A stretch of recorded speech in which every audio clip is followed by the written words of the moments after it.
People say I'm OCD about how I color coordinate my closet. They say I'm OCD because I like my blues together here and my neutrals here. I've heard people say that I'm OCD because of the way that I organize my music equipment. From the way that I set up my guitars, my microphones, drumsticks, everything. This isn't the real OCD. OCD is a real disease. It's a diagnosis. If I had OCD, I might not be able to leave this room for hours because I'd be rearranging and readjusting all my clothes.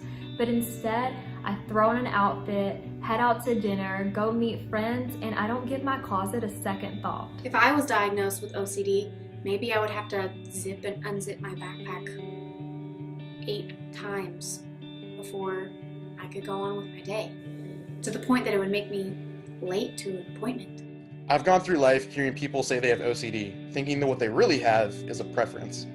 I'd hear it and think to myself, that's not OCD, I have the real OCD.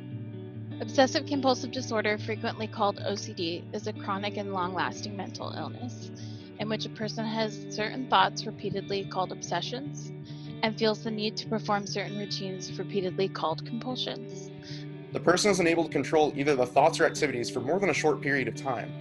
These activities occur to the extent that the person's daily life is negatively affected, typically taking up to more than an hour a day. 1 in 100 U.S. adults have OCD. Like any other disease or medical diagnosis, OCD needs to be treated. Treatment can include psychotherapy, such as cognitive behavioral therapy, medications, or deep TMS, a non-invasive treatment that's done wonders for me. I was diagnosed with OCD when I was 10. One of my compulsions was obsessive hand washing, to the point where I would have chemical burns all over my hands. I began exhibiting moderate OCD symptoms when I was 6 years old that gradually became more severe. One of my compulsions was obsessively showering several times a day to the point where I would rub my skin raw.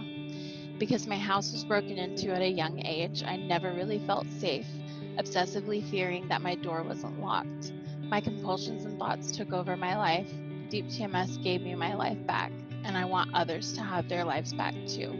So the next time you hear friends say, I'm so OCD or I have OCD, ask them, but do you really? As part of National OCD Awareness Week, help us raise awareness around what the real OCD looks like. Please share this video with the hashtag #TheRealOCD. And to those of you who live with OCD, treatment options like deep TMS may be right for you. There is hope. Things can get better. You are not alone.